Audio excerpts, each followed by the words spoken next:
Hello दोस्तों, Aaradhya race academy के YouTube channel में आप सभी का स्वागत है। दोस्तों, कर्मचारी चयन बोर्ड द्वारा आयोजित राजस्थान चतुर्श्रेणी कर्मचारी भर्ती परीक्षा 2025 के नवीनतम पाठ्यक्रम के अनुसार मॉडल पेपर की टेस्ट सीरीज शुरू की गई थी, जिसमें अपने 57 मॉडल पेपर है वो कंप्लीट हो चुके हैं। आज अपना इसमें 58 नंबर का मॉडल पेपर है। कुल 120 प्रश्न इसमें शामिल किए गए हैं और हूबहू आपको ऐसा ही पेपर है वो परीक्षा में देखने को मिलेगा। दोस्तों, अगर आपने पिछले 57 मॉडल पेपरों का अगर टेस्ट नहीं दिया है तो आप प्ले लिस्ट में जाइए, वहां पे आपको फोल्डर मिल जाएगा। चतुर्श्रेणी कर्मचारी मॉडल पेपर के नाम से वहां फोल्डर बना हुआ है और उसका जो लिंक है वो आपको डिस्क्रिप्शन में मिल जाएगा। तो आप वहां जाकर पिछले मॉडल पेपरों का टेस्ट है वो अवश्य दें। आराध्या रेस एकेडमी के यूट्यूब चैनल को अगर आपने अभी तक सब्सक्राइब नहीं किया तो सब्सक्राइब जरूर करें, बेल आइकन को दबाएं, क्लास को लाइक और अपने दोस्तों के पास में शेयर जरूर करें। तो चलिए दोस्तों, शुरू करते हैं आज का अपना मॉडल पेपर नंबर 58। देखिए, ये परीक्षा पैटर्न है जिसमें 120 प्रश्न है वो परीक्षा में पूछे जाएंगे। 2 घंटे का दोस्तों ये पेपर है वो रहने वाला है। 70 प्रश्न जीके के, 20 प्रश्न हिंदी व्याकरण के, 15 प्रश्न इंग्लिश ग्रामर के और 15 प्रश्न दोस्तों गणित से संबंधित पूछे जाएंगे। जीके के प्रश्नों का दोस्तों यहाँ पर डिवाइडेशन है 20 20 10 5 5 5, यानी कि दोस्तों 20 प्रश्न तो राजस्थान भूगोल और राजस्थान इतिहास और कला संस्कृति के पूछे जाएंगे। 5 प्रश्न है दोस्तों राजस्थान पॉलिटी के और 5 प्रश्न राजस्थान करंट अफेयर के, 5 प्रश्न भारतीय संविधान के और 5 प्रश्न भारतीय करंट अफेयर, 5 प्रश्न विज्ञान के और 5 प्रश्न कंप्यूटर के। दोस्तों, ये सिलेबस है अपना। इसी पैटर्न के अनुसार दोस्तों अपन है वो यहाँ पर ये मॉडल पेपर है वो हल कर रहे हैं। देखिए, सबसे पहले अपन राजस्थान भूगोल के 20 प्रश्न है वो पढ़ेंगे सिलेबस के अकॉर्डिंग। यहाँ पर देखिए, पहला प्रश्न, वर्ष 2011 की जनगणना अनुसार राजस्थान में वह जिला जहां जनसंख्या घनत्व है राज्य में द्वितीय सर्वाधिक रहा है। बताइए, सर्वाधिक जनसंख्या घनत्व दोस्तों कहां पर है? तो आप सभी को पता होना चाहिए दोस्तों, सर्वाधिक जनसंख्या घनत्व है वो जयपुर में है। ठीक है, कहां पर है? जयपुर में। कितना है? तो दोस्तों 595 व्यक्ति प्रति वर्ग किलोमीटर में निवास करते हैं। जयपुर का जनघनत्व है ये 595 प्रति वर्ग किलोमीटर में निवास करते हैं। उसके बाद में दूसरा नंबर आता है दोस्तों भरतपुर का। भरतपुर का जनघनत्व है वो दोस्तों 503 व्यक्ति प्रति वर्ग किलोमीटर में निवास करते हैं। तीसरा नंबर आता है दोस्तों दौसा का। दौसा का जो जनघनत्व है वो है 476 व्यक्ति प्रति वर्ग किलोमीटर में निवास करते हैं। और चौथा नंबर आता है दोस्तों अलवर का, जिसका जनघनत्व है वो दोस्तों 438 व्यक्ति प्रति वर्ग किलोमीटर में निवास करते हैं। दोस्तों, यहाँ पर क्या पूछा है कि जनसंख्या घनत्व राज्य में द्वितीय सर्वाधिक रहा, तो दोस्तों द्वितीय किसका रहा? तो भरतपुर का रहा। तो यहाँ पर इसमें 4 नंबर का ऑप्शन बिल्कुल सही उत्तर हो जाएगा। आगे देखिए, राजस्थान ई व्हीकल पॉलिसी 2022 में अपने प्रारंभ से कितने समय तक अस्तित्व में रहेगी? बताइए, राजस्थान ई व्हीकल पॉलिसी 2022 में अपने प्रारंभ से कितने समय तक अस्तित्व में रहेगी? तो यहाँ पर इसका जो राइट आंसर हो जाएगा वो है दोस्तों, ये अस्तित्व में रहेगी 5 वर्ष। तो यहाँ पर इसका राइट आंसर हो जाएगा यानी कि 2027 तक। 3 नंबर का ऑप्शन बिल्कुल सही। आगे देखिए, यहाँ पे राजस्थान में भालुओं का पहला संरक्षित क्षेत्र कौन सा है? राजस्थान में भालुओं का पहला संरक्षित क्षेत्र कौन सा है? तो बताइए कौन सा है? तो वो है दोस्तों सुंदा माता। कहां पर है? जालोर में। राइट आंसर हो जाएगा सुंदा माता संरक्षित क्षेत्र, जो भालुओं का दोस्तों संरक्षण से संबंधित है। यहाँ पर 3 नंबर ऑप्शन बिल्कुल सही। आगे देखिए, 4 नंबर का प्रश्न है। इसमें देखिए, कथन और कारण यहाँ पर दे रखा है, अपने को बताना है कि कौन सा सही है। यहाँ पर आप देख सकते हैं दोस्तों, इसमें देखिए, रेतीली मिट्टी में उपजाऊ तत्वों की मात्रा कम तथा लवण की मात्रा अधिक होती है। बिल्कुल सही है। रेतीली मिट्टी कहाँ पाई जाती है? तो ये पश्चिमी राजस्थान में। पश्चिमी राजस्थान में दोस्तों उपजाऊ तत्वों की मात्रा कम होती है और लवण यानी कि खारे पानी की समस्या दोस्तों वहां पर ज्यादा रहती है लवण की वजह से। कारण देखिए, लवणीय मिट्टी में कुछ घास अवश्य उत्पन्न हो जाती है। तो दोस्तों बिल्कुल सही बात है। तो यहाँ पर इसमें कथन भी सही है और कारण भी सही है। यहाँ पर 1 नंबर का ऑप्शन बिल्कुल सही उत्तर हो जाएगा। 5 नंबर का प्रश्न, इसमें देखिए, निम्नलिखित में से कौन सी नदी कामधेनु नदी के नाम से भी जानी जाती है? बताइए, कौन सी नदी कामधेनु नदी के नाम से भी जानी जाती है? तो इसका राइट आंसर हो जाएगा चंबल नदी। चंबल नदी का उद्गम दोस्तों कहां से होता है? तो दोस्तों इसका उद्गम जानापाव की पहाड़ी मध्य प्रदेश से इसका उद्गम है वो होता है। यहाँ पर इसमें 2 नंबर ऑप्शन सही। 6 नंबर का प्रश्न, इसमें देखिए, कोलायत झील किस शहर के समीप स्थित है? कोलायत झील कौन से शहर के समीप स्थित है? तो यहाँ पर इसका सही उत्तर हो जाएगा दोस्तों, बताइए कौन सा? तो दोस्तों ये बीकानेर में है दोस्तों कोलाय झील। यहाँ पर 3 नंबर का ऑप्शन बिल्कुल सही उत्तर हो जाएगा। 7 नंबर का प्रश्न इसमें देखिए, गोडवाड़ प्रदेश राजस्थान के किस वृत्त भू आकृतिक विभाग का नाम है, का भाग है? गोडवाड़ प्रदेश राजस्थान के किस वृत्त भू आकृतिक विभाग का भाग है? तो दोस्तों इसका राइट आंसर क्या हो जाएगा, वो है इसमें दोस्तों ये पश्चिमी शुष्क प्रदेश का भाग है दोस्तों ये, ठीक है। गोडवाड़ प्रदेश राजस्थान के किस वृत्त भू आकृतिक विभाग का भाग है? तो दोस्तों ये पश्चिमी शुष्क प्रदेश का। यहाँ पर इसमें 2 नंबर ऑप्शन सही उत्तर। नेक्स्ट आगे देखिए, अरावली की उच्चतम चोटी है दोस्तों, अरावली की सबसे ऊंची चोटी कौन सी है? तो वो है गुरु शिखर। और गुरु शिखर की ऊंचाई कितनी है? तो दोस्तों 1722 मीटर है वो दोस्तों इसकी ऊंचाई है। अगर मंदिर भी जोड़ देते हैं तो दोस्तों मंदिर की ऊंचाई 5 मीटर है, तो टोटल कितनी हो जाएगी? 1727 भी आपको कहीं पर देखने को भी मिलेगी, ठीक है। तो यहाँ पर इसमें 3 नंबर का ऑप्शन बिल्कुल सही। आगे देखिए 9 नंबर का प्रश्न है, एडाइदिन का झोपड़ा कहां पर स्थित है? दोस्तों एडाइदिन का झोपड़ा है वो कहां पर स्थित है? तो दोस्तों ये अजमेर में है। दोस्तों देखिए, एक संस्कृत पाठशाला थी जिसका नाम था कंठभरण। क्या नाम था? कंठभरण, ठीक है। उसका निर्माण कराया था दोस्तों विग्रहराज चतुर्थ ने। किसने करवाया था? विग्रहराज चतुर्थ ने दोस्तों उसका निर्माण करवाया था। और दोस्तों फिर बाद में कौन आया था? कुतुबुद्दीन ऐबक। कुतुबुद्दीन ऐबक ने दोस्तों इस पाठशाला को तुड़वाकर और एडाइदिन का झोपड़ा का निर्माण है वो करवा दिया था। और कहां पर है ये? अजमेर में है। तो यहाँ पर इसमें 1 नंबर का ऑप्शन बिल्कुल सही। आगे देखिए, इंदिरा गांधी नहर परियोजना वानिकी project overseas economic corporation fund का संयुक्त साहस है। निम्नलिखित में से कौन से 2 राष्ट्र के बीच यह समझौता हुआ था? बताइए कौन से 2 राष्ट्र के बीच यह समझौता हुआ था? तो यहाँ पर इसका जो सही उत्तर हो जाएगा वो है दोस्तों ये भारत और जापान के बीच में ये समझौता हुआ था। यहाँ पर इसमें 2 नंबर का जो ऑप्शन है वो इसका बिल्कुल सही उत्तर हो जाएगा। आगे देखिए दोस्तों, यहाँ पे 11 नंबर का प्रश्न है, सूखे का प्रकार जब किसी क्षेत्र में मौसमी वर्षा दीर्घकालिक औसत से 75% कम होती है। सूखे का प्रकार जब किसी क्षेत्र में मौसमी वर्षा दीर्घकालिक औसत से 75% कम होती है, तो बताइए वो कौन सा सूखा कहलाता है? तो दोस्तों वो कहलाता है मौसमी सूखा। क्या कहलाता है? मौसमी सूखा। 1 नंबर का ऑप्शन बिल्कुल सही उत्तर हो जाएगा। आगे देखिए 12 नंबर का प्रश्न है, कौन सा हवाई अड्डा भारतीय हवाई अड्डा प्राधिकरण द्वारा संचालित नहीं है? कौन सा हवाई अड्डा भारतीय हवाई अड्डा प्राधिकरण द्वारा संचालित नहीं है? तो दोस्तों इसका राइट आंसर हो जाएगा वो है जोधपुर, ठीक है।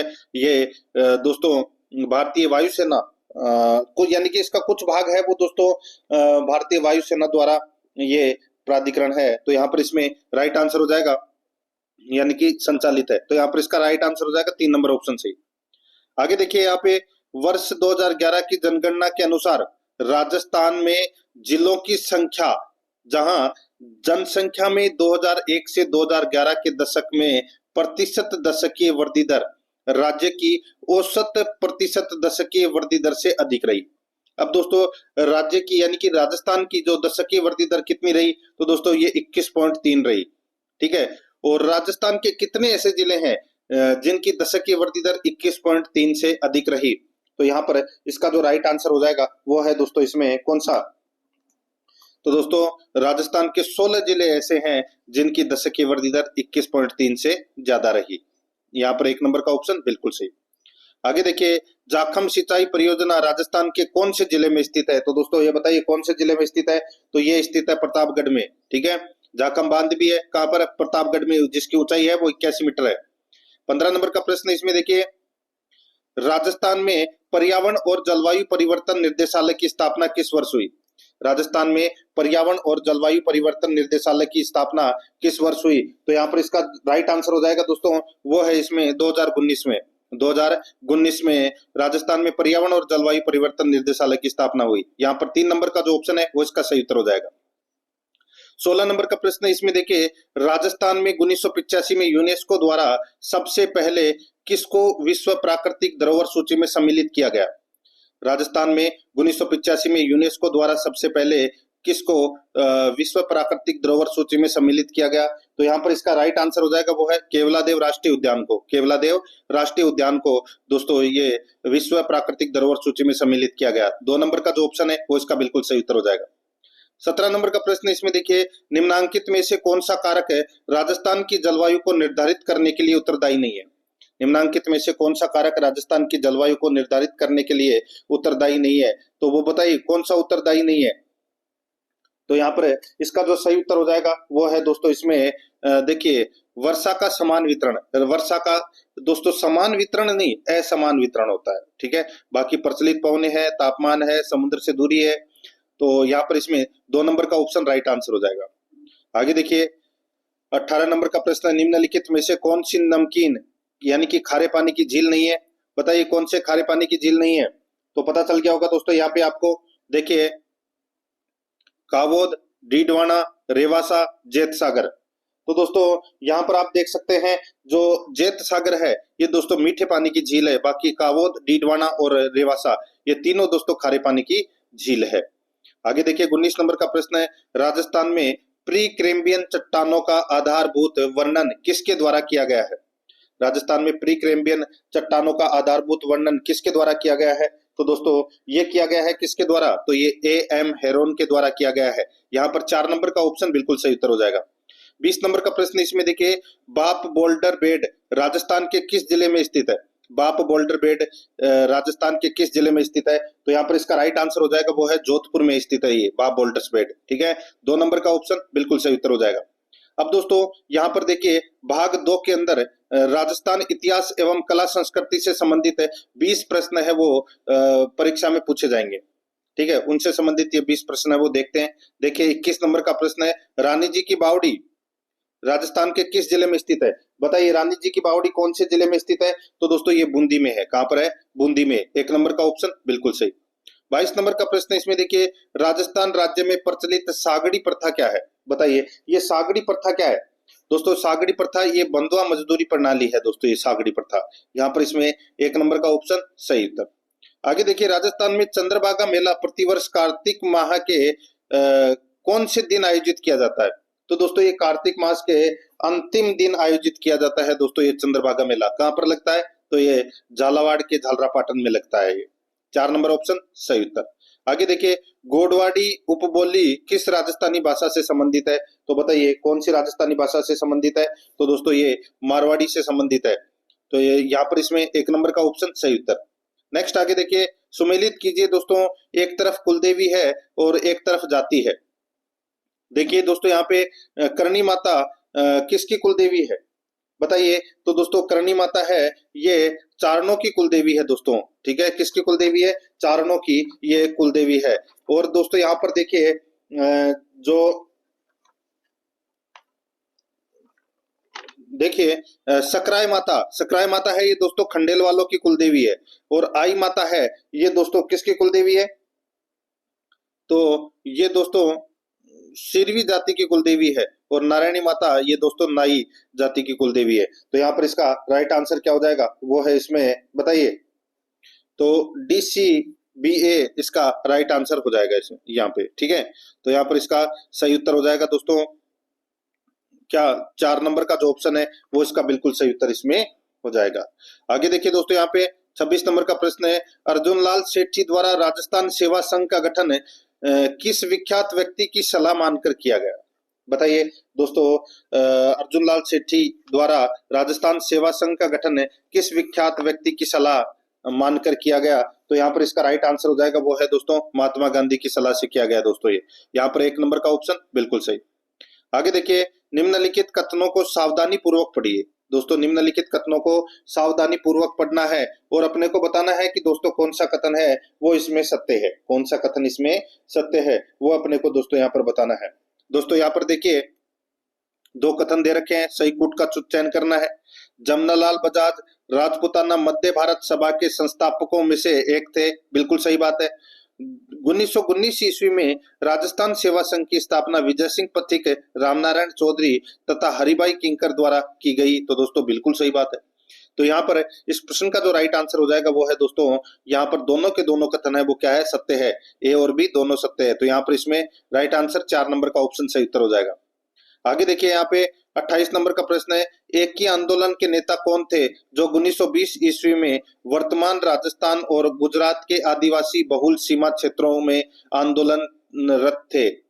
एक ही आंदोलन के नेता कौन थे जो 1920 ईस्वी में वर्तमान राजस्थान और गुजरात के आदिवासी बहुल सीमा क्षेत्रों में आंदोलनरत थे? तो यहाँ पर इसका राइट आंसर हो जाएगा वो है दोस्तों इसमें कौन सा, तो वो है मोतीलाल तेजावत। मोतीलाल तेजावत 2 नंबर का जो ऑप्शन है वो इसका बिल्कुल सही उत्तर हो जाएगा, मोतीलाल तेजावत।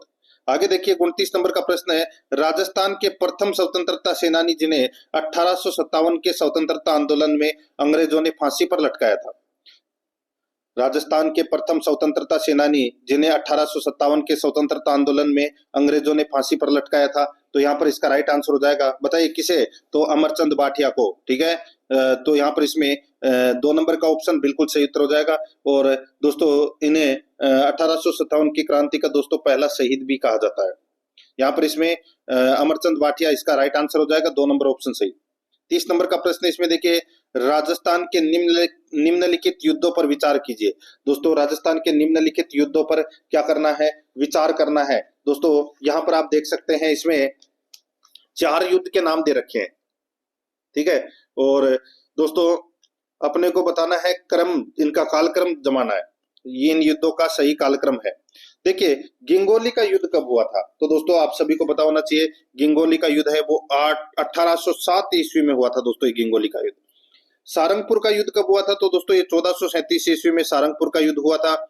मतेरे की राड़ है ये दोस्तों 1644 ईस्वी में यह युद्ध हुआ था, बीकानेर के करण सिंह और आमेर के नागौर के अमर सिंह के बीच में यह युद्ध हुआ था। ठीक है, दतानी का युद्ध है ये दोस्तों 1583 में हुआ था। तो यहाँ पर इसमें राइट आंसर क्या हो जाएगा, कालक्रम के अनुसार जमाना है तो सारंगपुर का युद्ध सबसे पहले आएगा, यानी कि 2-4-3-1 कौन से ऑप्शन में है, तो दोस्तों यहाँ पर देखिए दूसरा नंबर का जो ऑप्शन है वो इसका बिल्कुल सही उत्तर इसमें हो जाएगा, 2-4-3-1। आगे देखिए 31 नंबर का प्रश्न है, 1903 एवं 1911 में आयोजित दिल्ली दरबार में राजस्थान के किस शासक ने भाग नहीं लिया था? 1930 एवं 1911 में आयोजित दिल्ली दरबार में राजस्थान के किस शासक ने भाग नहीं लिया था? तो यहाँ पर इसका सही उत्तर हो जाएगा, बताइए कौन से शासक ने भाग नहीं लिया था? तो इसका राइट आंसर हो जाएगा उदयपुर के महाराणा फतेह सिंह ने भाग नहीं लिया था। आप सभी को बताया कि चेतावनी चुंगटिया, ठीक है, उनको पढ़कर दोस्तों ये वापस आए थे रेलवे स्टेशन से ही। तो यहाँ पर इसमें राइट आंसर हो जाएगा 3 नंबर का ऑप्शन बिल्कुल सही, दिल्ली दरबार में भाग नहीं लिया था इन्होंने।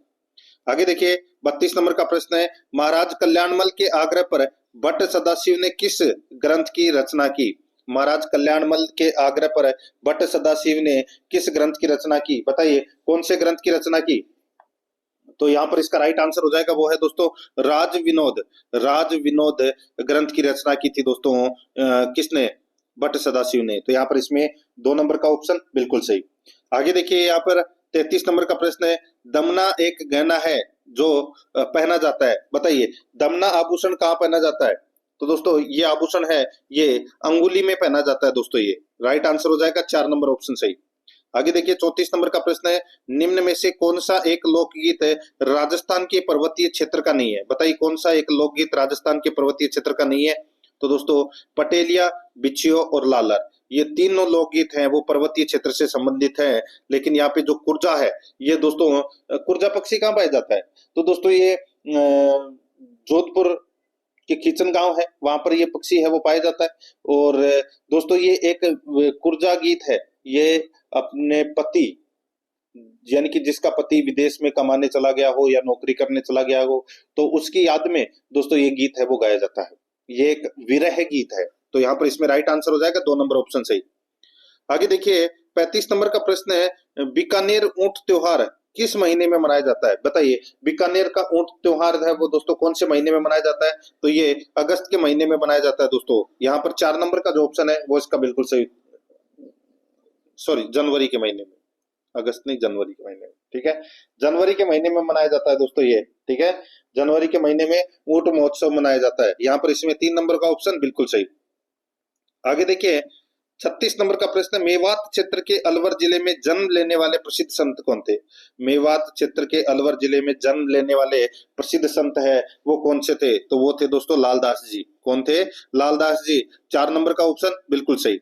नेक्स्ट आगे देखिए, लोक देवता मल्लीनाथ जी का मंदिर कहाँ स्थापित है? तो दोस्तों मल्लीनाथ जी का मंदिर कहाँ है? तो तिलवाड़ा बाड़मेर में, तिलवाड़ा बाड़मेर में। तो यहाँ पर इसमें राइट आंसर हो जाएगा 4 नंबर का ऑप्शन बिल्कुल सही। खड़नाल में तेजाजी का जन्म हुआ था, रुनेचा में रामदेव जी का मंदिर है, और चूरू ददरेवा में दोस्तों गोगा जी का जन्म हुआ था। तो यहाँ पर इसमें राइट आंसर हो जाएगा 4 नंबर ऑप्शन सही।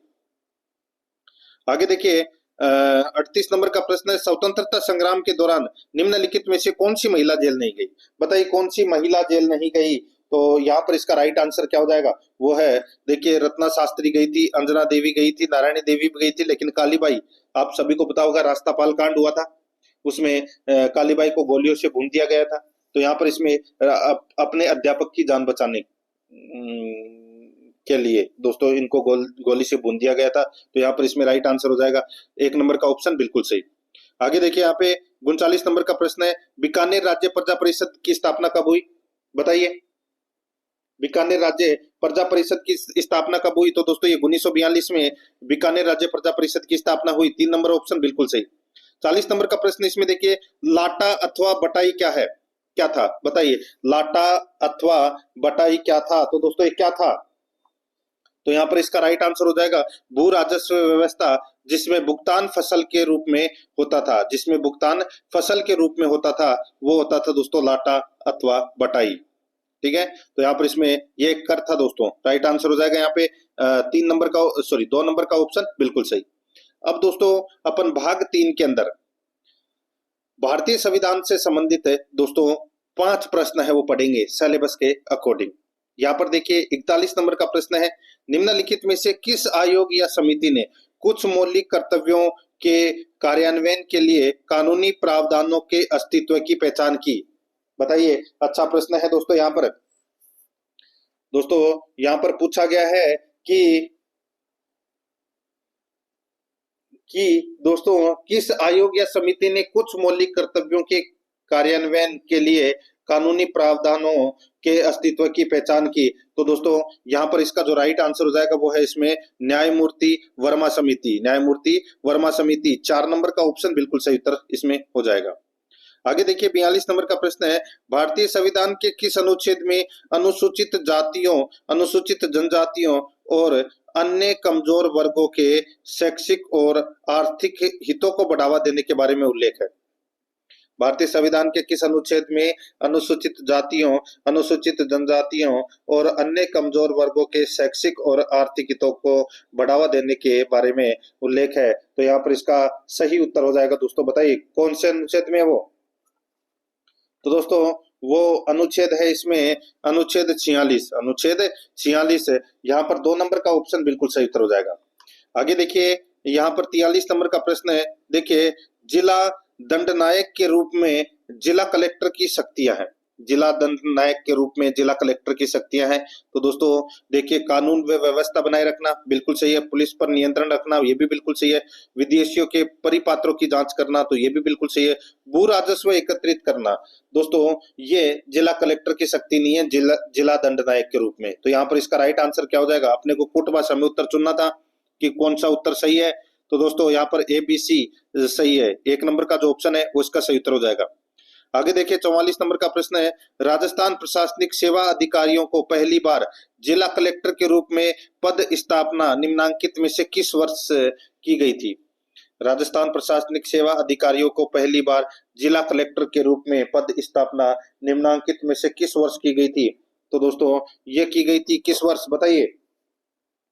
तो इसका राइट आंसर हो जाएगा वो है दोस्तों इसमें 2009 में। यहाँ पर 3 नंबर का जो ऑप्शन है वो इसका बिल्कुल सही उत्तर हो जाएगा 2009 में। आगे देखिए 45 नंबर का प्रश्न है, 26 जनवरी 1950 को भारत बन गया, 26 जनवरी 1950 को भारत बन गया, तो दोस्तों क्या बना गया? बताइए।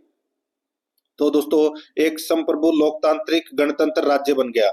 यहाँ पर इसमें 3 नंबर का ऑप्शन राइट आंसर हो जाएगा। अब दोस्तों भाग 4 के अंदर राजस्थान पॉलिटी से संबंधित अपन 5 प्रश्न है वो पढ़ेंगे सिलेबस के अकॉर्डिंग। यहाँ पर देखिए दोस्तों इसमें देखिए 46 नंबर का प्रश्न है, निम्नलिखित में से कौन सा राजस्थान के मुख्यमंत्री का पद नहीं है? बताइए कौन सा पद राजस्थान के मुख्यमंत्री का नहीं है, वो दोस्तों अपने को यहाँ पर बताना है। यहाँ पर आप देख सकते हैं दोस्तों, देखिए इसमें राष्ट्रीय विकास परिषद का सदस्य होता है मुख्यमंत्री, बिल्कुल सही बात है। मुख्यमंत्री सलाहकार समिति का अध्यक्ष भी होता है, बिल्कुल सही है। राजस्थान राज्य मानवाधिकार आयोग का अध्यक्ष ये नहीं होता दोस्तों, ये मुख्यमंत्री नहीं होता, ठीक है। अंतर्राज्यीय परिषद का सदस्य होता है, बिल्कुल सही बात है। तो यहाँ पर इसमें 3 नंबर का ऑप्शन बिल्कुल सही उत्तर हो जाएगा। आगे देखिए, सुमित्रा सिंह राजस्थान राज्य की पहली महिला विधानसभा अध्यक्ष कौन सी विधानसभा में बनी? सुमित्रा सिंह राजस्थान राज्य की पहली महिला विधानसभा अध्यक्ष कौन सी विधानसभा में बनी? तो इसका राइट आंसर हो जाएगा वो है 12वीं विधानसभा में। यहाँ पर इसमें 4 नंबर का जो ऑप्शन है वो इसका बिल्कुल सही उत्तर हो जाएगा। आगे देखिए दोस्तों, यहाँ पर 48 नंबर का प्रश्न है, भारतीय संविधान के भाग 4 में अनुच्छेद 36 से 51 तक निम्नलिखित में से किसका वर्णन किया गया है? बताइए, 36 से 51 तक किसका वर्णन किया गया है? तो दोस्तों ये राज्य के नीति निर्देशक तत्वों से संबंधित अनुच्छेद है दोस्तों ये। तो यहाँ पर इसमें राइट आंसर हो जाएगा 4 नंबर का ऑप्शन बिल्कुल सही। 49 नंबर का प्रश्न इसमें देखिए, राज्यपाल की कार्यकारी शक्तियां और कार्य है। बताइए, राज्यपाल की कार्यकारी शक्तियां और कार्य है तो वो कौन सा है? वो अपने को दोस्तों यहाँ पर क्या करना है, बताना है। और कूट भाषा में अपने को उत्तर देना है दोस्तों, कूट भाषा में क्या करना है, उत्तर देना है। यहाँ पर आप देख सकते हैं दोस्तों, इसमें देखिए 4 कथन दे रखे हैं, अपने को सर्वाधिक उपयुक्त उत्तर चुनना है। यहाँ पर देखिए, राज्य सरकार की सभी कार्यकारी कार्यवाहियां औपचारिक रूप से उनके नाम पर की जाती है, बिल्कुल सही बात है। वे राज्य के प्रशासन से संबंधित कोई भी जानकारी या कानून के प्रस्ताव के बारे में मंत्रियों से जानकारी नहीं मांग सकते, तो मांग सकते हैं, ये कथन गलत हो जाएगा, ठीक है। वे राज्य सरकार के कामकाज के अधिक सुविधाजनक संचालन के लिए नियम बना सकते हैं, तो दोस्तों ये भी बिल्कुल सही है। और देखिए, वे मुख्यमंत्री और अन्य मंत्रियों को नियुक्त करते हैं, तो दोस्तों बिल्कुल सही बात है। तो यहाँ पर ए, सी और डी कथन है वो क्या है, सत्य है। ए, सी, डी कौन से ऑप्शन में? तो यहाँ पर 3 नंबर के ऑप्शन में, यहाँ पर इसमें राइट आंसर हो जाएगा 3 नंबर का ऑप्शन बिल्कुल सही। आगे देखिए दोस्तों, यहाँ पर इसमें 50 नंबर का प्रश्न है, निम्नलिखित में से कौन सा एक मौलिक अधिकार नहीं है? बताइए, मौलिक अधिकार कौन सा नहीं है? दोस्तों यहाँ पर देखिए, शैक्षिक और सांस्कृतिक अधिकार है, संवैधानिक उपचारों का अधिकार है, समानता का अधिकार है, काम पाने का अधिकार है, वो दोस्तों मौलिक अधिकार नहीं है। यहाँ पर 4 नंबर का ऑप्शन है वो इसका बिल्कुल सही उत्तर हो जाएगा। दोस्तों आप प्ले लिस्ट में जाओगे तो वहां पे आपको चतुर्थ श्रेणी कर्मचारी के नाम से अलग अलग फोल्डर मिल जाएंगे, जैसे कि कंप्यूटर चतुर्थ श्रेणी कर्मचारी, राजस्थान भूगोल चतुर्थ श्रेणी कर्मचारी, राजस्थान कला संस्कृति इतिहास चतुर्थ श्रेणी कर्मचारी, और दोस्तों सामान्य विज्ञान चतुर्थ श्रेणी कर्मचारी। इसके नाम से आपको अलग अलग फोल्डर मिल जाएंगे, और उन सभी दोस्तों प्ले लिस्ट का जो लिंक है वो आपको डिस्क्रिप्शन में मिल जाएगा। तो आप वहां जाकर ऑब्जेक्टिव क्लास जरूर देखें सिलेबस के अकॉर्डिंग, ठीक है। और आराध्या रेस एकेडमी के यूट्यूब चैनल को अगर आपने अभी तक सब्सक्राइब नहीं किया तो दोस्तों चैनल को जरूर सब्सक्राइब कर ले, बेल आइकन को दबाएं ताकि नोटिफिकेशन है वो दोस्तों आप सभी के पास में निरंतर पहुंचता रहे। और क्लास को लाइक नहीं किया है तो दोस्तों एक बार सभी के सभी मित्र हैं वो फटाफट चैनल को सब्सक्राइब और क्लास को लाइक जरूर करें। दोस्तों यहाँ पर देखिए, भाग 5 में अपन सामान्य विज्ञान से संबंधित 5 प्रश्न है वो सिलेबस के अकॉर्डिंग पढ़ेंगे। यहाँ पर आप देख सकते हैं दोस्तों 51 नंबर का प्रश्न है, निम्नलिखित में से कौन सी तकनीक जैव चिकित्सकीय अपशिष्ट के निस्तारण हेतु सर्वाधिक उपयुक्त है? बताइए, निम्नलिखित में से कौन सी तकनीक जैव चिकित्सकीय अपशिष्ट के निस्तारण हेतु सर्वाधिक उपयुक्त है? तो इसका जो राइट आंसर हो जाएगा वो है दोस्तों इसमें भस्मीकरण। क्या हो जाएगा? भस्मीकरण। 2 नंबर का जो ऑप्शन है वो इसका बिल्कुल सही उत्तर हो जाएगा दोस्तों, भस्मीकरण। नेक्स्ट आगे देखिए, यहाँ पर DASH आहार उन रोगियों को प्रस्तावित की जाती है जो इस रोग से ग्रसित है।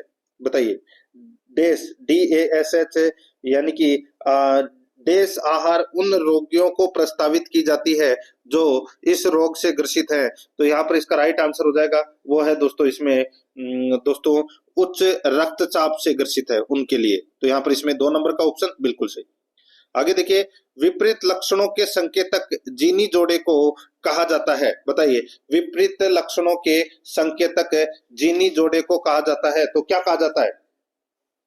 तो दोस्तों उसको कहा जाता है एलील।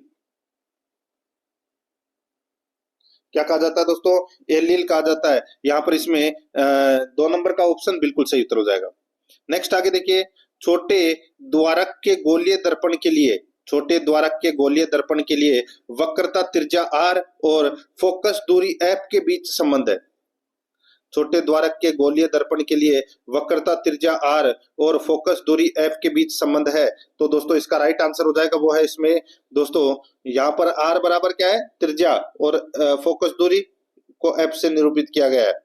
दोस्तों यहाँ पर इसका जो राइट आंसर हो जाएगा वो है r बराबर 2f, r बराबर है 2f है। तो यहाँ पर इसका राइट आंसर हो जाएगा 2 नंबर का ऑप्शन बिल्कुल सही। आगे देखिए यहाँ पे 55 नंबर प्रश्न है, निम्नलिखित में से कौन सा रासायनिक परिवर्तन नहीं है? बताइए, रासायनिक परिवर्तन नहीं है यानी कि भौतिक परिवर्तन है, तो वो कौन सा है? तो वो है पानी का जमना। पानी का जमना एक भौतिक परिवर्तन है, ठीक है। यहाँ पर इसमें राइट आंसर क्या हो जाएगा? 3 नंबर ऑप्शन सही। अब दोस्तों अपन भाग 6 के अंदर है करंट अफेयर्स यानी कि भारतीय करंट अफेयर्स से संबंधित है 5 प्रश्न है, वो सिलेबस के अकॉर्डिंग पढ़ेंगे।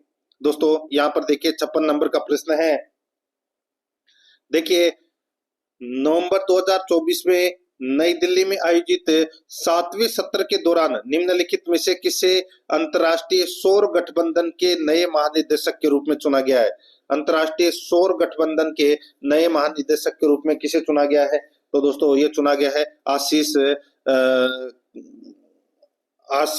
खन्ना को, ठीक है। दोस्तों यहाँ पर इसका जो राइट आंसर हो जाएगा वो है इसमें कौन सा, बताइए? तो दोस्तों आशीष खन्ना है, खतरा नहीं है, खन्ना है, आशीष खन्ना। 2 नंबर का ऑप्शन बिल्कुल सही।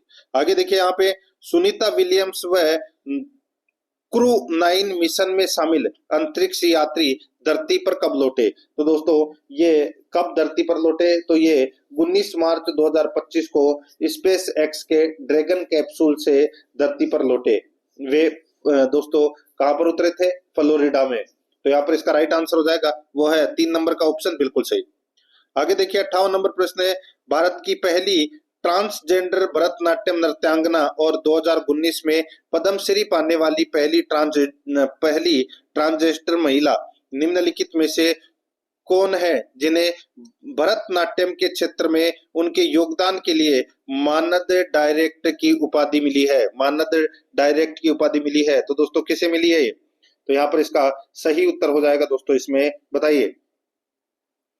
तो इसका सही उत्तर हो जाएगा वो है दोस्तों इसमें नर्तकी नटराज, नर्तकी नटराज। तो यहाँ पर इसमें राइट आंसर हो जाएगा 1 नंबर का जो ऑप्शन है वो इसका बिल्कुल सही उत्तर हो जाएगा।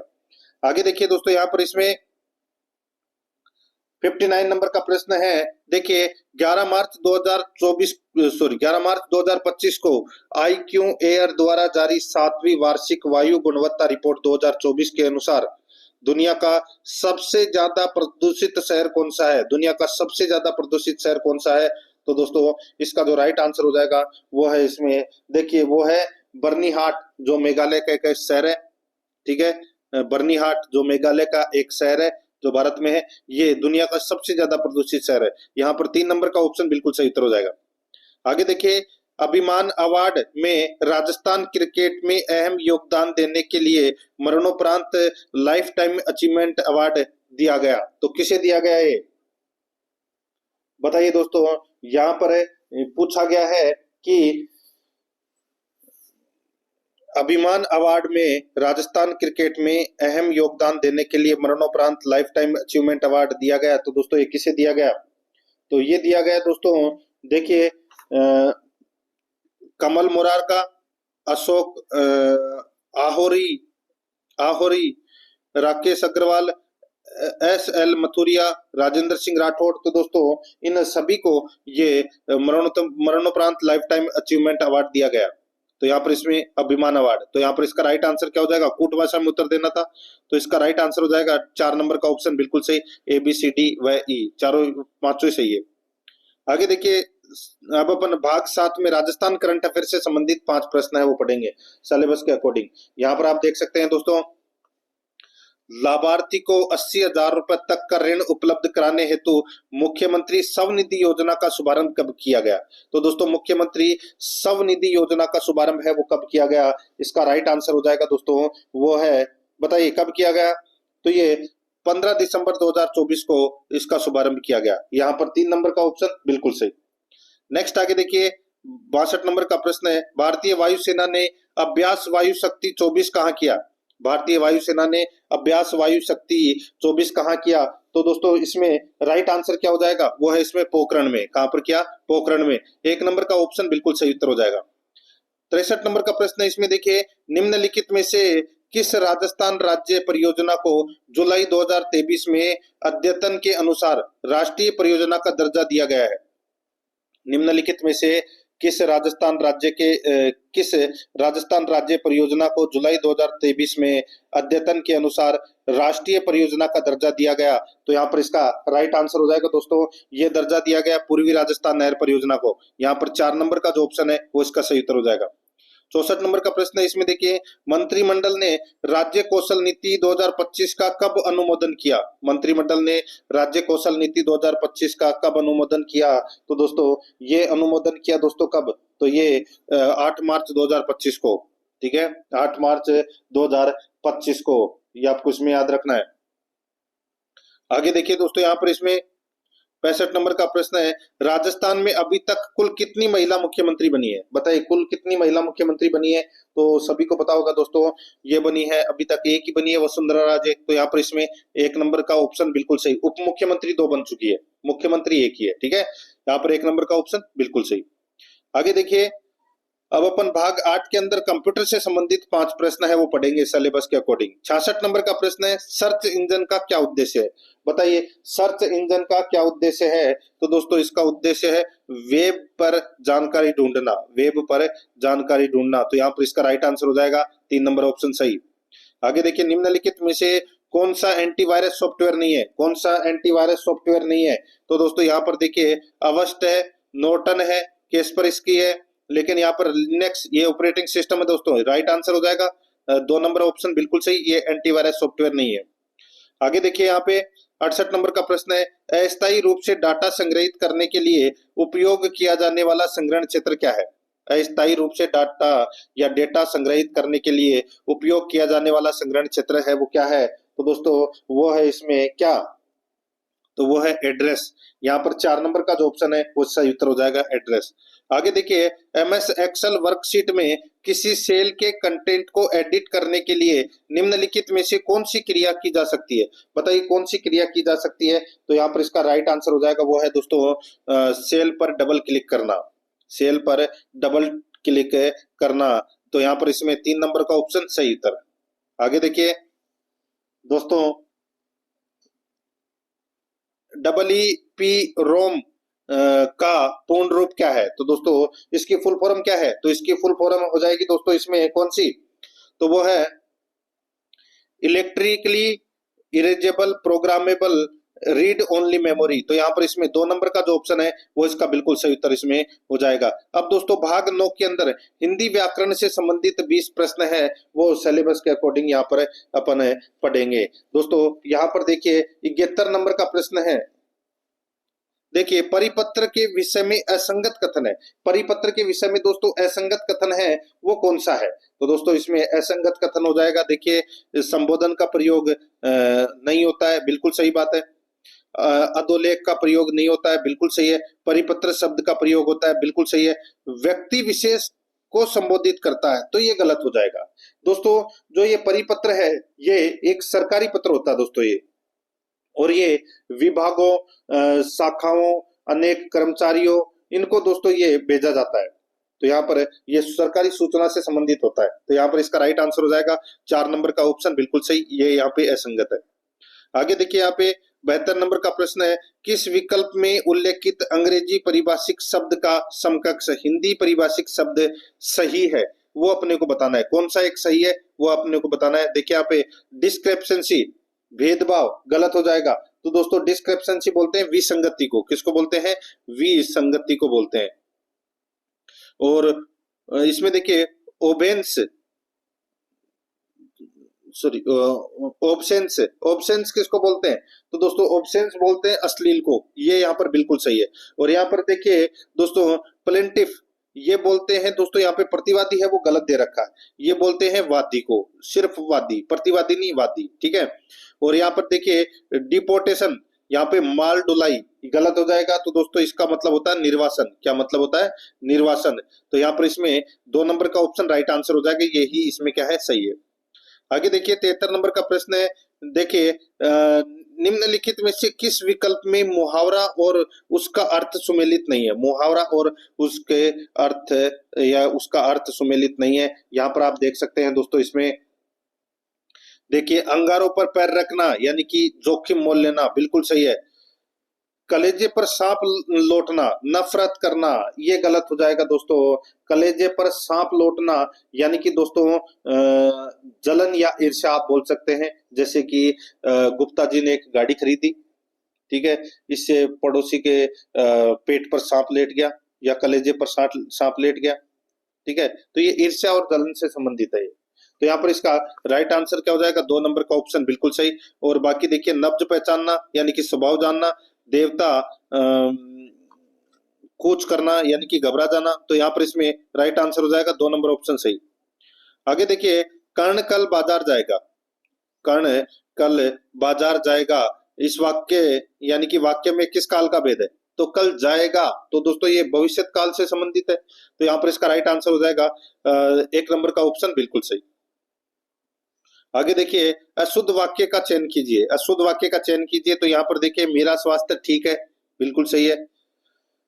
इस समय मेरी आयु 40 वर्ष की है, तो दोस्तों 40 वर्ष है या 40 वर्ष की है, ये भी बिल्कुल सही है। चुनर ओढ़ कर आओ, तो दोस्तों ये भी बिल्कुल सही है। पुस्तक में चिन्ह मत लगाओ, तो दोस्तों चिन्ह की जगह आमतौर पर प्रयोग है वो दोस्तों निशान का किया जाता है, ठीक है, तो यहाँ पर निशान का प्रयोग है वो उचित होता है। यहाँ पर इसमें राइट आंसर हो जाएगा 4 नंबर ऑप्शन हो जाएगा। आगे देखिए अनुग्रहित का शुद्ध रूप होगा, अनुग्रहित का शुद्ध रूप है वो क्या हो जाएगा? तो दोस्तों ये हो जाएगा इसमें 3 नंबर का जो ऑप्शन है वो इसका बिल्कुल सही उत्तर हो जाएगा। आगे देखिए दोस्तों यहाँ पे वाक्यांश के लिए एक शब्द के संदर्भ में असंगत को चुनना है। वाक्यांश के लिए एक शब्द के संदर्भ में असंगत चुनिए। यहाँ पर देखिए जिसे क्रय किया गया हो, क्रीत, बिल्कुल सही बात है। जिसका हाथ बहुत तेज चलता हो वो है सिप्रहस्त, बिल्कुल सही बात है। सुंदर और लंबे बालों वाली स्त्री को दोस्तों वी केसनी नहीं, वी को काट दीजिए, केसनी होता है वो। सुंदर और लंबे बालों वाली स्त्री को दोस्तों केसिनी बोलते हैं, यहाँ पर वी को काट दीजिए। और जो कृत्रिम वेश धारण कर लेता है उसको छद्मी बोलते हैं। तो यहाँ पे असंगत कौन सा है? 3 नंबर का, क्योंकि यहाँ पर वी लगा हुआ है। यहाँ पर 3 नंबर ऑप्शन बिल्कुल सही। आगे देखिए प्रधान का विलोम क्या हो जाएगा दोस्तों? प्रधान का विलोम क्या हो जाएगा? तो वो हो जाएगा दोस्तों गौण। क्या हो जाएगा? प्रधान का विलोम है वो दोस्तों क्या हो जाएगा? गौण हो जाएगा। आगे देखिए यहाँ पे 79 नंबर प्रश्न, निम्नलिखित में से सुमेलित युग विलोम युग्म नहीं है, बताइए कौन सा सुमेलित विलोम युग्म नहीं है?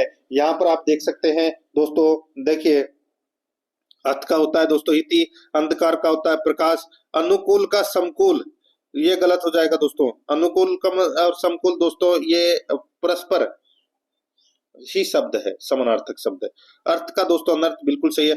तो यहाँ पे अनुकूल का विलोम क्या हो जाएगा? तो वो हो जाएगा प्रतिकूल। क्या हो जाएगा? प्रतिकूल। तो यहाँ पर इसमें राइट आंसर 3 नंबर ऑप्शन हो जाएगा। आगे देखिए किस विकल्प में परस्पर पर्यायवाची शब्द नहीं है?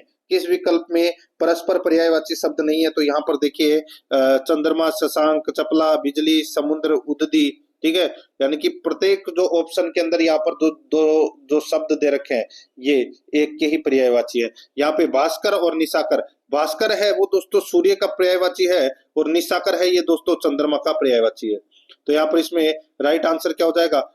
1 नंबर का ऑप्शन बिल्कुल सही, ये परस्पर पर्यायवाची नहीं है भास्कर और निशाकर, ठीक है।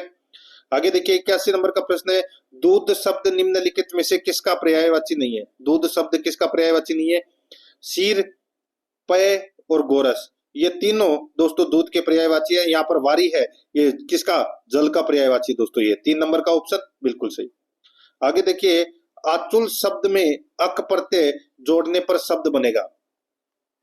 आलोच शब्द में अक प्रत्यय जोड़ने पर कौन सा शब्द बनेगा? तो दोस्तों वो बनेगा आलोचक। क्या बनेगा? आलोचक। तो यहाँ पर इसमें 2 नंबर का ऑप्शन बिल्कुल सही। आगे देखिए अधखिला शब्द में कौन सा उपसर्ग लगा है? अधखिला शब्द में कौन सा उपसर्ग लगा है? तो दोस्तों यहाँ पर इसका जो राइट आंसर हो जाएगा वो है इसमें कौन सा? तो वो इसमें अब अध उपसर्ग लगा हुआ है। यहाँ पर 2 नंबर का ऑप्शन बिल्कुल सही उत्तर हो जाएगा। 84 नंबर का प्रश्न इसमें देखिए, निम्नलिखित में से कौन सा संधि विच्छेद सही नहीं है? कौन सा संधि विच्छेद सही नहीं है? यहाँ पर आप देख सकते हैं दोस्तों, इसमें देखिए प्रत्येक प्रति प्लस एक चिन्ह में चित प्लस में पुष्पांजलि, पुष्प प्लस अंजलि, यहाँ पे देखिए जग जननी, जगत जगज प्लस जननी, तो जगत होता है दोस्तों। ठीक है, क्या होता है? जगत प्लस जननी। तो यहाँ पर इसमें 4 नंबर का जो ऑप्शन है वो इसका बिल्कुल सही उत्तर इसमें हो जाएगा। आगे देखिए, अन्वेक्षण शब्द का सही संधि विच्छेद है, अन्वेक्षण शब्द का सही संधि विच्छेद है वो क्या हो जाएगा? तो दोस्तों इसका राइट आंसर हो जाएगा वो है अनु प्लस ऐषण। क्या हो जाएगा? अनु प्लस ऐषण। तो यहाँ पर इसमें राइट आंसर 1 नंबर का ऑप्शन सही उत्तर हो जाएगा। आगे देखिए 86 नंबर प्रश्न है, निम्नलिखित में से देशज शब्द है, देशज शब्द कौन सा है? तो दोस्तों देशज शब्द हो जाएगा यहाँ पे मखोल। मखोल क्या है? ये एक देशज शब्द है, 2 नंबर ऑप्शन सही। आगे देखिए, किस विकल्प में गुणवाचक विशेषण नहीं है? किस विकल्प में गुणवाचक विशेषण नहीं है? तो दोस्तों यहाँ पर इसका राइट आंसर हो जाएगा वो है इसमें सब यथेष्ट समूचा, सब यथेष्ट समूचा। तो ये गुणवाचक विशेषण नहीं है। यहाँ पर 3 नंबर का जो ऑप्शन है वो इसका बिल्कुल सही उत्तर हो जाएगा। 88 नंबर का प्रश्न इसमें देखिए, निम्नलिखित में से क्रिया के विषय में कौन सा कथन गलत है? बताइए क्रिया के विषय में कौन सा कथन गलत है वो अपने को यहाँ पर बताना है।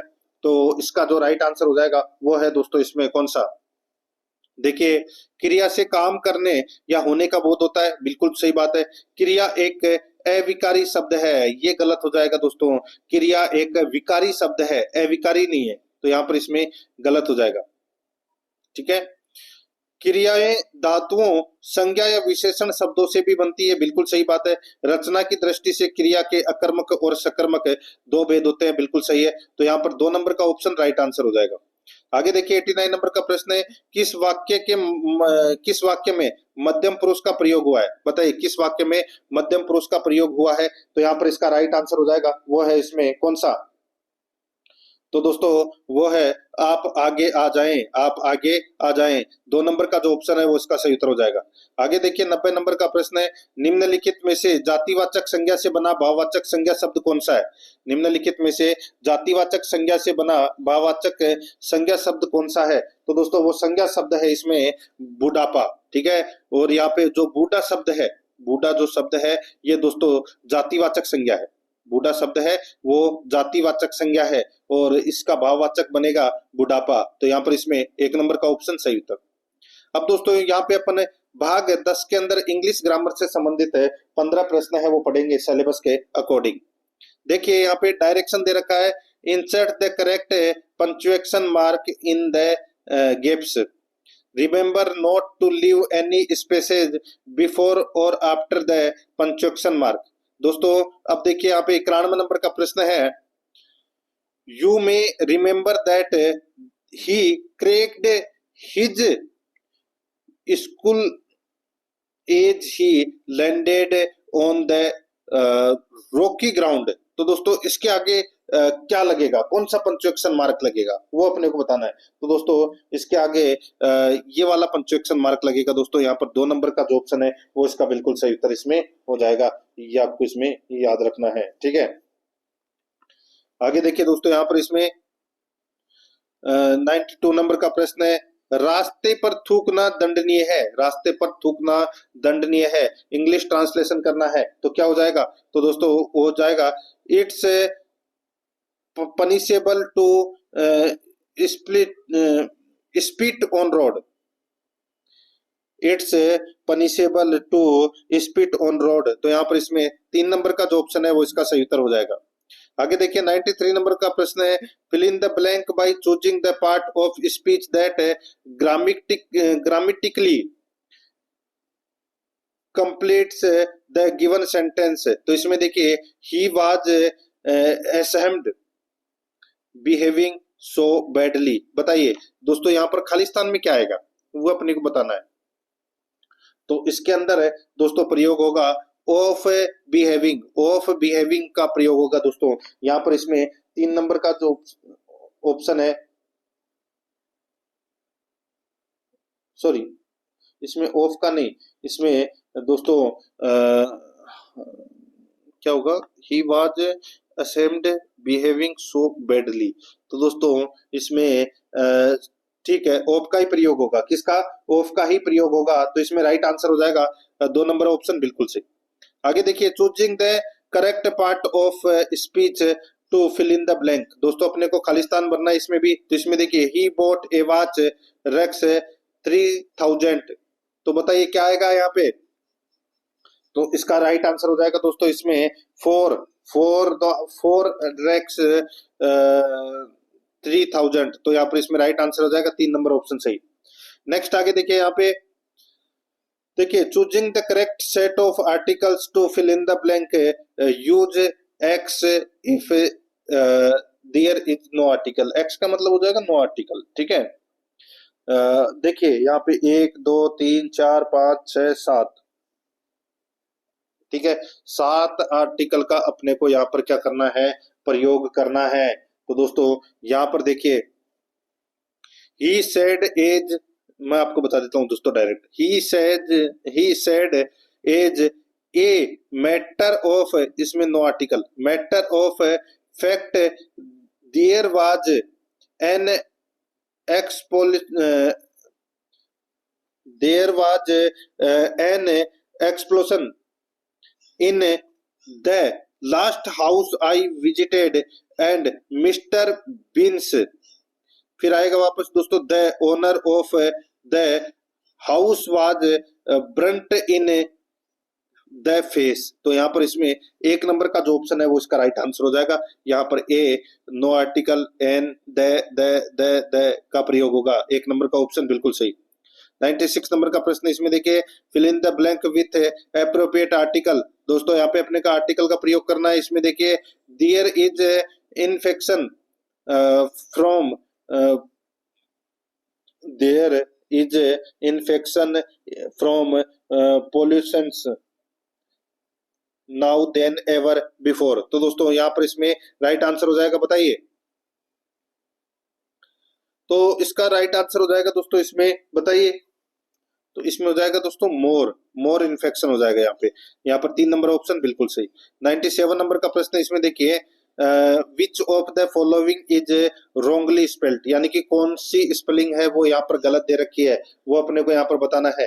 दोस्तों यहाँ पर आप देख सकते हैं, इसमें देखिए एक्सीलेंस, और दोस्तों यहाँ पर देखिए ब्रिलियंस, और यहाँ पे देखिए अबंडेंस। तो यहाँ पर देखिए DANCE होगा, ठीक है, ABUND, ई की जगह दोस्तों क्या आएगा? तो दोस्तों यहाँ पर ए आएगा। यहाँ पर 3 नंबर का ऑप्शन राइट आंसर हो जाएगा। ये यहाँ पर स्पेलिंग है वो गलत दे रखा है, ठीक है। बाकी इसमें असिस्टेंट भी बिल्कुल सही दे रखा है। आगे देखिए, चूज द करेक्ट सेंटेंस। बताइए कौन सा करेक्ट सेंटेंस है इसमें? तो इसमें करेक्ट सेंटेंस हो जाएगा दोस्तों, वो हो जाएगा she is clever then her cousin. तो यहाँ पर इसमें 3 नंबर का ऑप्शन राइट आंसर हो जाएगा।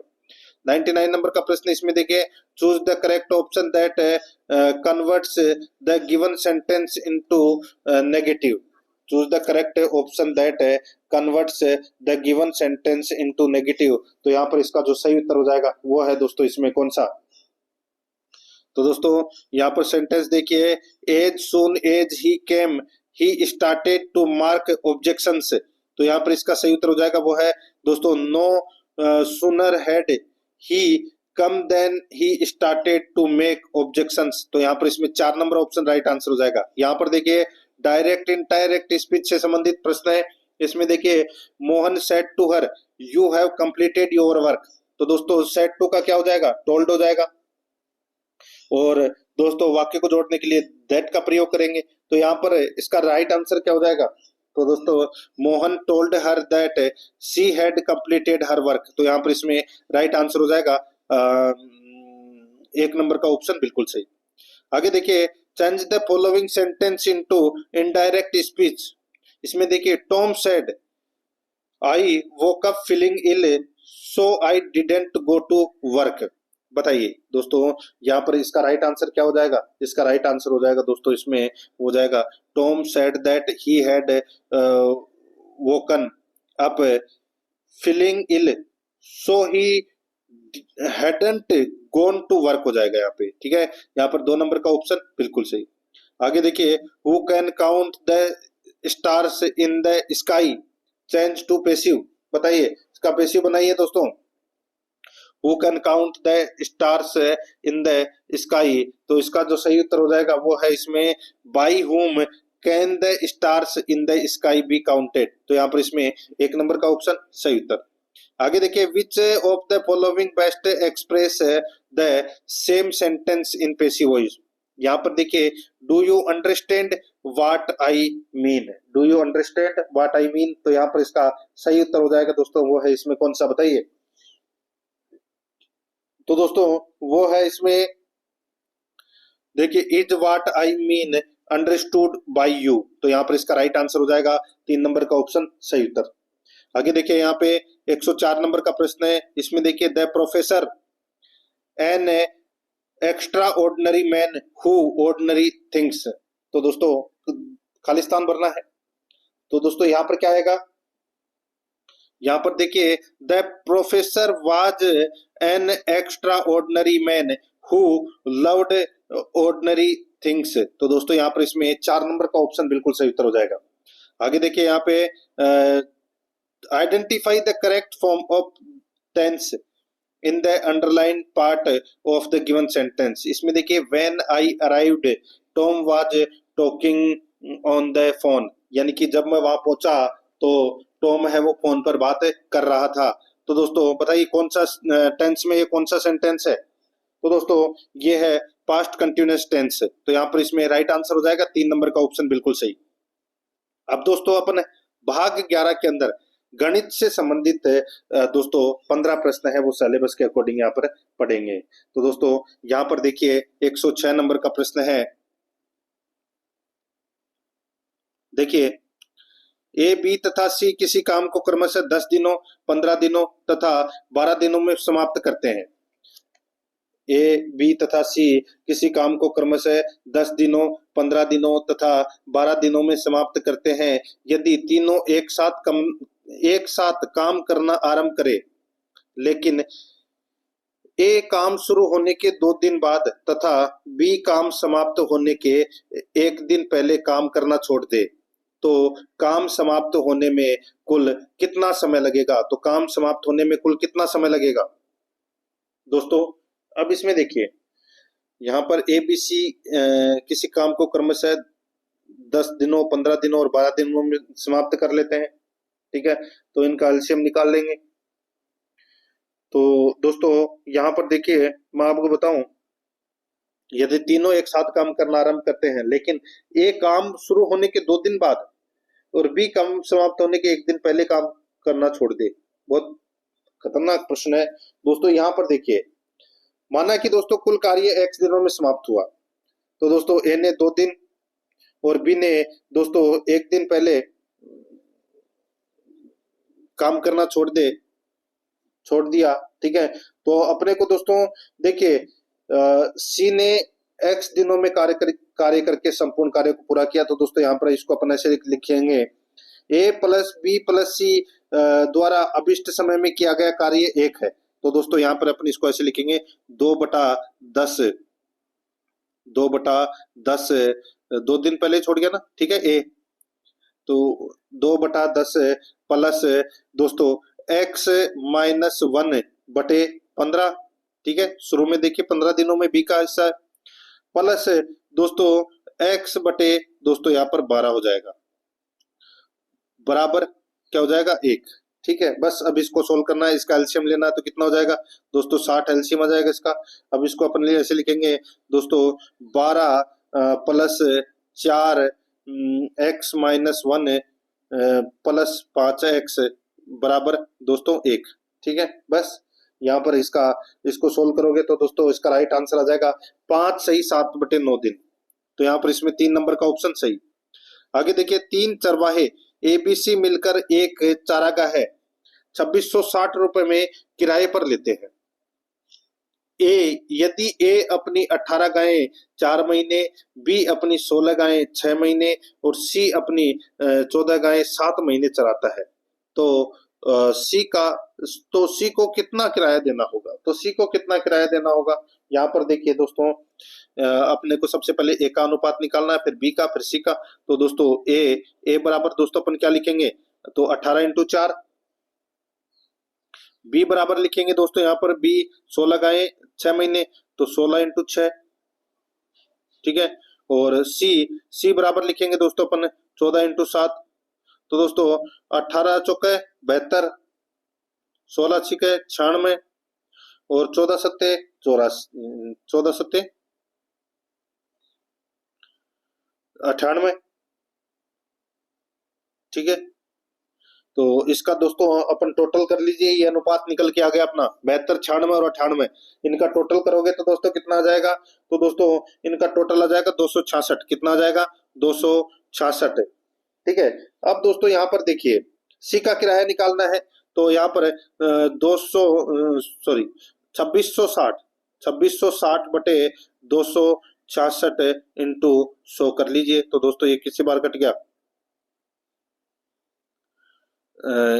10 बार कट गया, तो 10 इंटू 100, सॉरी 98 होगा। अनुपातों का योग कितने, सी का हिस्सा कितना है, 100 की जगह दोस्तों यहाँ पे 98 आएगा। ठीक है। तो यहाँ पे 10 इंटू 98 कितना हो जाएगा, 980। तो यहाँ पर इसमें एक नंबर का ऑप्शन बिल्कुल सही। आगे देखिए, यदि ए अनुपात बी बराबर 5:7 हो, तो 3A + 5B अनुपात 5A - 2B का मान ज्ञात करो। तो दोस्तों सीधा सा क्या हो जाएगा भाई, ज्यादा दिमाग लगाने की जरूरत ही नहीं है। यहाँ पे एक की जगह 5 रख दीजिए, यानी कि 3 इंटू 5 प्लस 5 × 7 कितना हो जाएगा, 5 × 3 = 15 और 5 × 7 = 35। ठीक है। 15 और 35 कितने हो जाएंगे, 50। तो ये 50 आ गया। ठीक है। और यहाँ पर दोस्तों 5A, तो यहाँ पर 5 इंटू ए का मान कितना है, 5, तो यहाँ पे 25।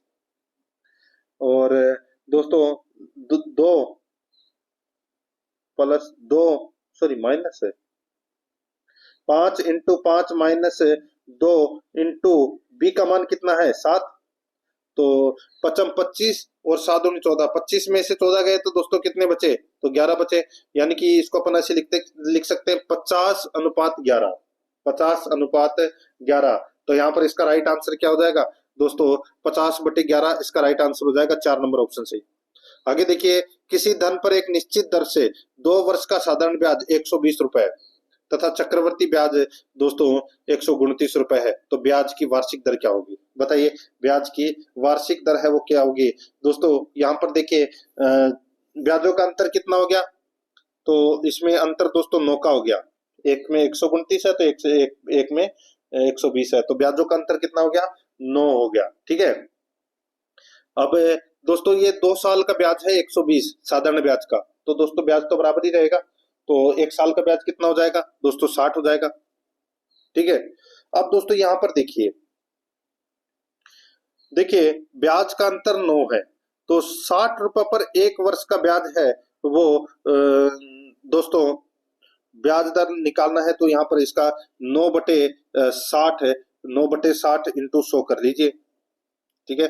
तो क्या हो जाएगा दोस्तों, इसको काटोगे तो यहाँ पर 90 में 6 का भाग दोगे तो कितना आ जाएगा, 15%। तो यहाँ पर ब्याज दर निकल कर आ जाएगी दोस्तों 15%।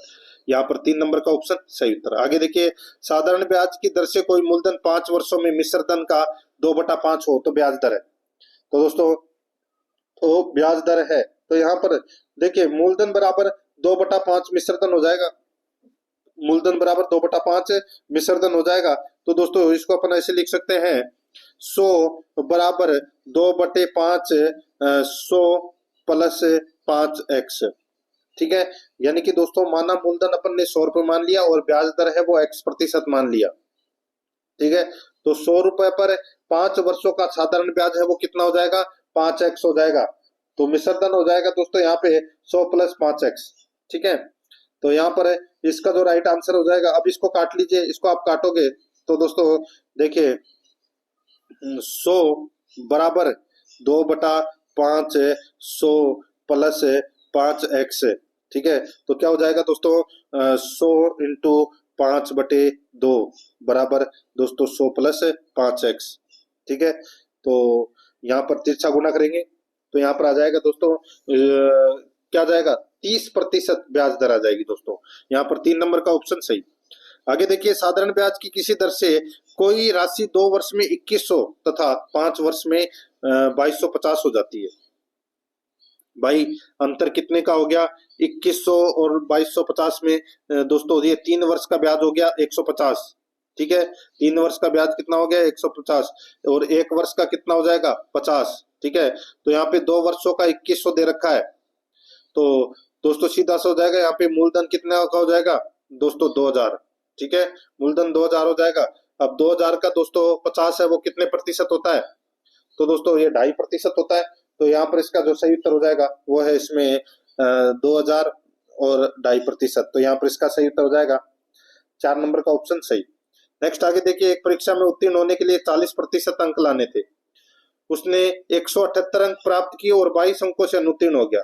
तो दोस्तों 40% बराबर क्या हो जाएगा दोस्तों? ये हो जाएगा 200।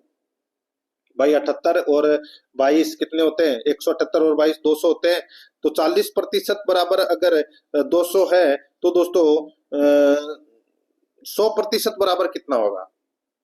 100% बराबर कितना होगा? तो दोस्तों 200 बटे 40 इंटू 100 कर लीजिए। तो यहाँ पर ये 0 से ये 0 कट गया, तो यहाँ पर 200 इंटू 10 कितना हो जाएगा 2000 और 2000 में 4 का भाग दोगे तो कितना आ जाएगा 500। तो यहाँ पर 2 नंबर ऑप्शन राइट आंसर हो जाएगा। आगे देखिए, किसी वर्ग की प्रत्येक भुजा में 30% की वृद्धि करने पर उसके क्षेत्रफल में कितनी वृद्धि होगी? तो दोस्तों उसके क्षेत्रफल में कितनी वृद्धि होगी? तो यहाँ पर इसका राइट आंसर हो जाएगा दोस्तों, इसका सूत्र होता है 2p + p² बटे 10। यानी कि दोस्तों 2 इंटू भुजा कितनी है 30 प्लस दोस्तों 30 का स्क्वायर बटे 10। तो दोस्तों बस इसको काट लीजिए। तो यहाँ पर इसका जो राइट आंसर हो जाएगा दोस्तों, देखिए ये कितनी बार कटा? 3 बार। तो 3 का स्क्वायर कितना होता है? तो दोस्तों 9 और 2 इंटू 60 सॉरी 2 इंटू 30 कितने होते हैं 60। तो यहाँ पे 60 + 9 कितना हो जाएगा 69। तो यहाँ पे 69%, 4 नंबर का ऑप्शन सही उत्तर। आगे देखिए, एक व्यक्ति अपने टाइपराइटर को 5% की हानि पर बेचता है। यदि वह इसे 80 रुपए में अधिक बेचता तो उसे 5% का लाभ होता। हानि पर बेचता है और यदि वह 80% अधिक में बेचता तो उसे 5% का क्या होता है? लाभ होता है। ठीक है, तो टाइपराइटर का क्रम मूल्य ज्ञात कीजिए। सीधा सा हो जाएगा दोस्तों, दोनों में अंतर कितने का हो रहा है प्रतिशत में? तो दोस्तों दोनों के अंदर 10 का अंतर हो रहा है। ठीक है, तो यहाँ पे 80 बटे 10 इंटू 100 कर लीजिए, राइट आंसर हो जाएगा। तो दोस्तों 80 इंटू 10 800। तो यहाँ पर इसमें 4 नंबर ऑप्शन सही उत्तर हो जाएगा, ये क्रम मूल्य हो जाएगा। आगे देखिए, कुछ आम 1 रुपए के 8 की दर से खरीद कर 1 रुपए में 10 की दर से बेचे गए, कितने प्रतिशत की हानि हुई? बताइए। देखिए क्रय मूल्य का भाव दोस्तों यहाँ पर 1 रुपए में 8 आम, ठीक है, और 1 रुपए में 10 की दर से बेचे गए। तो सीधा सा हो जाएगा दोस्तों, इसमें हानि हो रही है। तो यहाँ पर क्या हो जाएगा भाई? अंतर कितने का? 2 का। तो यहाँ पे 2 बटे 10 इंटू 100। ठीक है, तो क्या हो जाएगा 10 इंटू 2 कितना हो जाएगा? 20% की हानि हो रही है दोस्तों। यहाँ पर इसका राइट आंसर हो जाएगा 2 नंबर ऑप्शन बिल्कुल सही। 116 नंबर का प्रश्न है, 20 लड़कों के एक समूह का औसत भार की गणना 89.4 किग्रा की गई। सबसे पहले दोस्तों अपने को क्या करना है? 20 इंटू 89.4 बराबर कितना हो जाएगा दोस्तों? इसको मल्टीप्लाई कर लीजिए, इसको पूरा ही लिख देते हैं। ठीक है दोस्तों, बाद में ज्ञात हुआ कि एक लड़के के 87 किग्रा भार के स्थान पर 78 किग्रा पढ़ा गया, सही औसत भार कितना होगा? तो दोस्तों यहाँ पे -78 + 87 बटे दोस्तों 20, बस इसको काट लीजिए मल्टीप्लाई करके, और ये यहाँ पे इनको माइनस करके और 20 का भाग दे देना, आपको 89.85 मिल जाएगा आंसर। तो यहाँ पर इसमें राइट आंसर हो जाएगा 4 नंबर का ऑप्शन सही। आगे देखिए, यहाँ पे एक सप्ताह के प्रथम 4 दिनों का औसत तापमान 40.2 सेल्सियस था। तो यहाँ पर क्या करना है? 40.2 इंटू 4 कितना हो जाएगा 160.8 डिग्री। ठीक है, और अंतिम 4 दिनों का औसत तापमान 41.3 सेल्सियस था, तो यहाँ पे 41.3 इंटू 4 कितना हो जाएगा, तो दोस्तों ये हो जाएगा 165.2, ठीक है, डिग्री। और दोस्तों यहाँ पर देखिए पूरे सप्ताह का औसत तापमान, तो दोस्तों यहाँ पे 40.6 डिग्री इंटू 7 कर लीजिए, कितना हो जाएगा, तो दोस्तों यहाँ पर ये हो जाएगा 284.2 डिग्री। अब दोस्तों यहाँ पर इन दोनों को जोड़ लीजिए, 160.8 और 165.2 को जोड़ के 284 में से घटा दीजिए, तो यहाँ पर राइट आंसर आ जाएगा दोस्तों 41.8। तो यहाँ पर इसमें 4 नंबर का ऑप्शन बिल्कुल सही। आगे देखिए, दो संख्याएं 3:4 के अनुपात में है तथा इनका लघुत्तम समापवर्त्य 84 है, इनमें से बड़ी संख्या कौन सी है, इनमें से बड़ी संख्या कौन सी है, तो यहाँ पर इसका राइट आंसर क्या हो जाएगा, बताइए।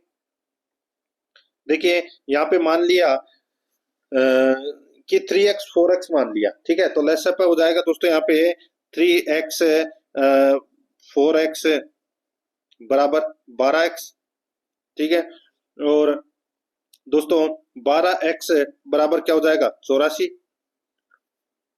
तो दोस्तों यहाँ पर क्या हो जाएगा आगे, तो यहाँ पे x बराबर क्या हो जाएगा, x बराबर हो जाएगा दोस्तों 84/12, तो कितना आ जाएगा 7। अब दोस्तों यहाँ पे बड़ी संख्या ज्ञात करनी है, तो बड़ी का अनुपात क्या है 4, तो 4 इंटू 7 कर लीजिए, कितना हो जाएगा 28, तो यहाँ पर इसमें 3 नंबर ऑप्शन हो जाएगा। आगे देखिए, एक व्यक्ति ने किसी यात्रा को एक कार के द्वारा पूरा किया यदि उसने 30% दूरी 20 किलोमीटर प्रति घंटा की चाल से, 60% दूरी 40 किलोमीटर प्रति घंटा की चाल से और शेष दूरी 10 किलोमीटर प्रति घंटा की चाल से तय की हो, तो पूरी यात्रा के लिए औसत चाल थी। तो पूरी यात्रा के लिए औसत चाल है वो क्या थी, तो यहाँ पर इसका राइट आंसर क्या हो जाएगा, वो है इसमें, बताइए। देखिए 30% भाग 30 किलोमीटर प्रति घंटा की से तय की गई है, तो दोस्तों यहाँ पे अपन 30/20 है वो इसको लिख सकते हैं, यानी कि दोस्तों 3/2 घंटा, ठीक है। और दोस्तों 60% भाग 60 किलोमीटर की दर से, तो दोस्तों इसको अपन ऐसे लिख सकते हैं 40 किलोमीटर की दर से, ठीक है, इसको अपन लिख सकते हैं 60/40, तो काट लोगे तो दोस्तों यहाँ पे 3/2 घंटा, और शेष दूरी दोस्तों यहाँ पे 10 किलोमीटर प्रति घंटे की चाल से की गई है, ठीक है, तो यहाँ पे दोस्तों 10/10 यानी कि 1 घंटा।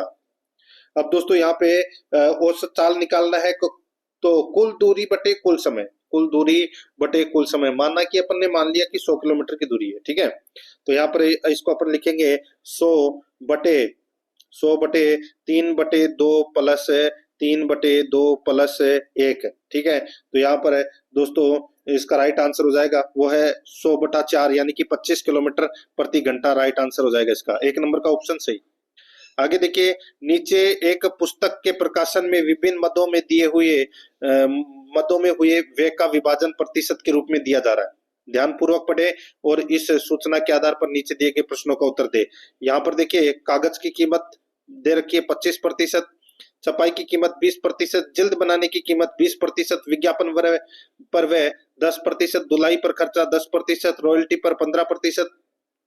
यहाँ पर देखिए प्रकाशक ने किताबों की मात्रा पर छपाई पर 30,600 खर्च किए हो, तो रॉयल्टी के रूप में कितने रुपए देने होंगे, तो दोस्तों रॉयल्टी के रूप में कितने देने होंगे, तो रॉयल्टी का प्रतिशत दोस्तों यहाँ पर 15 दे रखा है, ठीक है, और दोस्तों यहाँ पर छपाई की कीमत दे रखी है दोस्तों 20%, तो क्या हो जाएगा यहाँ पे दोस्तों 15/20 इंटू 30,600, ठीक है, तो यहाँ पर काट लीजिए, आप काटोगे तो दोस्तों क्या हो जाएगा, 5 से ये 3 बार कट गया, ये 4 बार कट गया, तो इसको 3 से मल्टीप्लाई करके 4 का भाग दोगे तो दोस्तों यहाँ पे 22,950 आ जाएगा। यहाँ पर अपना इसमें राइट आंसर 3 नंबर का ऑप्शन बिल्कुल सही। तो दोस्तों इसी के साथ मैंने आपको ये मॉडल पेपर है वो कंप्लीट करवा दिया है। पिछले मॉडल पेपर अगर आपने नहीं देखे तो वो जरूर देखें और आराध्या रेस एकेडमी के यूट्यूब चैनल को सब्सक्राइब जरूर करें, बेल आइकन को दबाएं, क्लास को लाइक और अपने दोस्तों के पास में शेयर जरूर करें। मिलते हैं दोस्तों नेक्स्ट क्लास में। जय हिंद, जय भारत।